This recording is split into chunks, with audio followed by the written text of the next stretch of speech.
ओम श्री सीतारामचंद्राभ्यां नमः। श्रीमद् वाल्मीकि रामायण अयोध्या कांडम अष्टसप्ततितमः सर्गः यानी सर्ग 78। इस सर्ग में शत्रुघ्न का रोष, उनका कुब्जा को घसीटना और भरत जी के कहने से उसे मूर्छित अवस्था में छोड़ देना। अथ यात्रां समीहन्तं शत्रुघ्नो लक्ष्मणानुजः भरतं शोक संतप्त मिदं वचनं ब्रवीत। 13वें दिन का कार्य पूर्ण करके श्री रामचंद्र जी के पास जाने का विचार करते हुए शोक संतप्त भरत से लक्ष्मण के छोटे भाई शत्रुघ्न ने इस प्रकार कहा। गतिर्यः सर्वभूतानां दुःखे किं पुनरात्मनः रामः सत्व संपन्नः श्रिया प्रव्राजितो वनम। भैया, जो दुख के समय अपने तथा आत्मीय जनों के लिए तो बात ही क्या है, समस्त प्राणियों को भी सहारा देने वाले हैं, वे सत्व गुण संपन्न श्री राम एक स्त्री के द्वारा वन में भेज दिए गए, यह कितने खेद की बात है। बलवान वीर्य संपन्नो लक्ष्मणो नाम योप्यसो किंग मोचयते रामं कृत्वापि पितृ निग्रहम। तथा वे जो बल और पराक्रम से संपन्न लक्ष्मण नामधारी शूरवीर हैं, उन्होंने भी कुछ नहीं किया। मैं पूछता हूँ कि उन्होंने पिता को कैद करके भी श्री राम को इस संकट से क्यों नहीं छुड़ाया। पूर्वमेव तु विग्राह्यः समवेक्ष नयानयो उत्पथं यः समारूढ़ो नार्या राजा वशंगतः। जब राजा एक नारी के वश में होकर बुरे मार्ग पर आरूढ़ हो चुके थे, तब न्याय और अन्याय का विचार करके उन्हें पहले ही कैद कर लेना चाहिए था। इति संभाषमाणे तु शत्रुघ्ने लक्ष्मणानुजे प्राग्द्वारे भूत तदा कुब्जा सर्वाभरण भूषिता। लक्ष्मण के छोटे भाई शत्रुघ्न जब इस प्रकार रोष में भरकर बोल रहे थे, उसी समय कुब्जा समस्त आभूषणों से विभूषित हो उस राजभवन के पूर्व द्वार पर आकर खड़ी हो गई। लिप्ता चंदन सारेण राजवस्त्राणि बिभ्रति विविधं विविधैस्तै स्तैर्भूषणैश्च विभूषिता। उसके अंगों में उत्तमोत्तम चंदन का लेप लगा हुआ था तथा वह राजरानियों के पहनने योग्य विविध वस्त्र धारण करके भांति भांति के आभूषणों से सज धज कर वहां आई थी।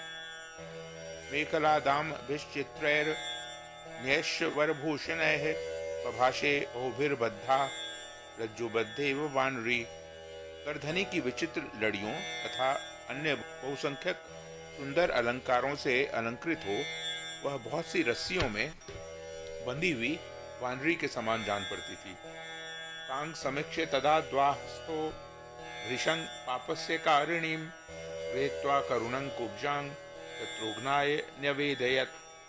वह सारी बुराइयों की जड़ थी, वही श्री राम के वनवास रूपी पाप का मूल कारण थी।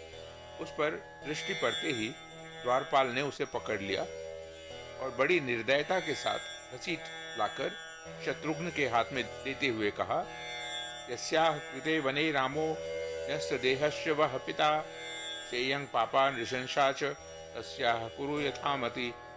राजकुमार, जिसके कारण श्री राम को वन में निवास करना पड़ा है और आप लोगों के पिता ने शरीर का परित्याग किया है, वह क्रूर कर्म करने वाली पापिनी यही है। आप इसके साथ जैसा बर्ताव उचित समझें करें। शत्रुघ्नश्च तदा ज्ञाय वचनं वृष दुःखितः अंतःपुरचरान् सर्वा नित्युवाच धृतव्रतः। द्वारपाल की बात पर विचार करके शत्रुघ्न का दुख और बढ़ गया।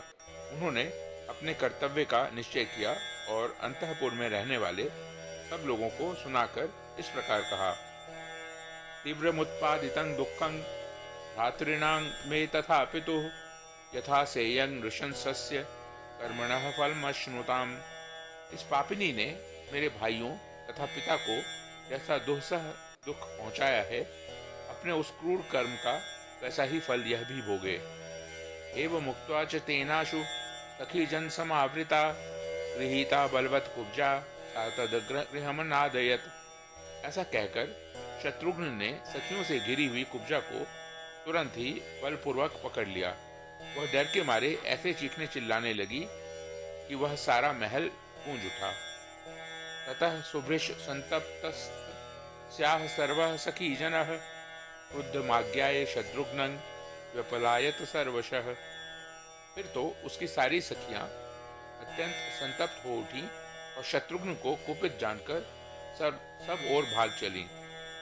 अमंत्रयत कृष्णश्च तस्याः सर्वः सखीजनः यथायं समुपक्रांतो निःशेषं न करिष्यति। उसकी संपूर्ण सखियों ने एक जगह एकत्र होकर आपस में सलाह की कि जिस प्रकार उन्होंने बलपूर्वक कुब्जा को पकड़ा है, उससे जान पड़ता है ये हम लोगों में से किसी को भी जीवित नहीं छोड़ेंगे। सानुक्रोशांग वदान्यांग च धर्मज्ञांग च यशस्विनीं कौसल्यां शरणं यामः साहि नोस्ति ध्रुवा गतिः। अतः हम लोग परम दयालु, उदार, धर्मज्ञ और यशस्विनी महारानी कौशल्या की शरण में चलें। इस समय वे ही हमारी निश्चल गति हैं। सच रोषेण संवीतः शत्रुघ्नः शत्रुशासनः विचकर्ष तदा कुब्जांग रोशंतिं पृथ्वी तले। शत्रुओं का दमन करने वाले शत्रुघ्न रोष में भरकर कुब्जा को जमीन पर घसीटने लगे। उस समय वह जोर जोर से चित्कार कर रही थी। तस्यांग ह्याकृष्ण माणायांग मंथरायांग ततस्ततः चित्रंग बहुविधं भांडंग पृथिव्यांग तद्व्यशीर्यत। जब मंथरा घसीटी जा रही थी उस समय उसके नाना प्रकार के विचित्र आभूषण टूट टूट कर पृथ्वी पर इधर उधर बिखरे जाते थे। तेन भांडेन विस्तीर्णं श्रीमद्राज निवेशनम अशोभत तदा भूयः शारदं गगनं यथा। आभूषणों के उन टुकड़ों से वह शोभाशाली विशाल राजभवन नक्षत्र मालाओं से अलंकृत शरत काल के आकाश की भांति अधिक सुशोभित हो रहा था। सबली बलवत क्रोधाद गृहीत्वा पुरुषर्षभः कैकेयीं विनिर्भर्त्य बभाषे परुषं वचः। बलवान नरश्रेष्ठ शत्रुघ्न जिस समय रोषपूर्वक मंथरा को जोर से पकड़कर घसीट रहे थे, उस समय उसे छुड़ाने के लिए कैकेयी उनके पास आई। तब उन्होंने उसे धिक्कारते हुए उसके प्रति बड़ी कठोर बातें कही, उसे रोषपूर्वक फटकारा। तैर्वाक्यैः परुषैर दुःखैः कैकेयी भृश दुःखिता शत्रुघ्न भय संत्रस्ता पुत्रं शरणमागता। शत्रुघ्न के वे कठोर वचन बड़े ही दुखदायी थे। उन्हें सुनकर कैकेयी को बहुत दुख हुआ। वह शत्रुघ्न के भय से थर्रा उठी और अपने पुत्र की शरण में आई। तं प्रेक्ष्य भरतः क्रुद्धं शत्रुघ्नमिदं ब्रवीत अवध्याः सर्वभूतानां प्रमदाः क्षम्यतामिति। शत्रुघ्न को क्रोध में भरा हुआ देख भरत ने उनसे कहा, सुमित्रा कुमार, क्षमा करो। स्त्रियां सभी प्राणियों के लिए अवध्य होती हैं। अन्याम हमिमांग पापांग कैकेयीं दुष्टचारिणीं यदि मांग धार्मिको रामो नासूयेन मातृघातकम। यदि मुझे यह भय न होता कि धर्मात्मा श्री राम मातृघाती समझकर मुझसे घृणा करने लगेंगे, तो मैं भी इस दुष्ट आचरण करने वाली पापनी कैकेयी को मार डालता। इमामपि हतांग कुब्जांग यदि जानाति राघवः त्वां च मां चैव धर्मात्मा नाभिभाषिष्यते ध्रुवम।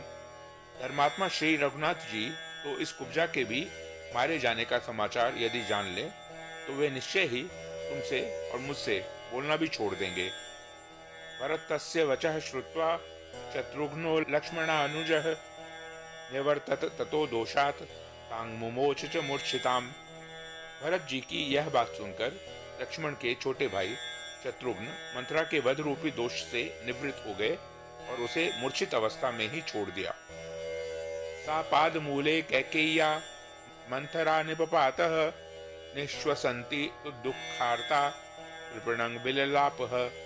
मंथरा कैकेयी के चरणों में गिर पड़ी और लंबी सांस खींचती हुई अत्यंत दुख से आर्त हो करुण विलाप करने लगी। शत्रुघ्न विक्षेप विमूढ़ संज्ञांग समीक्ष कुब्जांग भरतस्य माता शनैः समाश्वास यदार्थ रूपांग क्रौंचिंग विलग्नामिव वीक्षमाणाम। शत्रुघ्न के पटकने और घसीटने से आर्त एवं अचेत हुई कुब्जा को देखकर भरत की माता कैकेयी धीरे धीरे उसे आश्वासन देने और होश में लाने की चेष्टा करने लगी। उस समय कुब्जा पिंजड़े में बंधी हुई क्रौंची की भांति कातर दृष्टि से उसकी ओर देख रही थी। इत्यार्षे श्रीमद् रामायणे वाल्मीकिये आदि काव्ये अयोध्या कांडे अष्टसप्ततितमः सर्गः। इस प्रकार श्री वाल्मीकि निर्मित आश रामायण आदि काव्य के अयोध्या कांड में 78वां सर्ग पूरा हुआ। ओ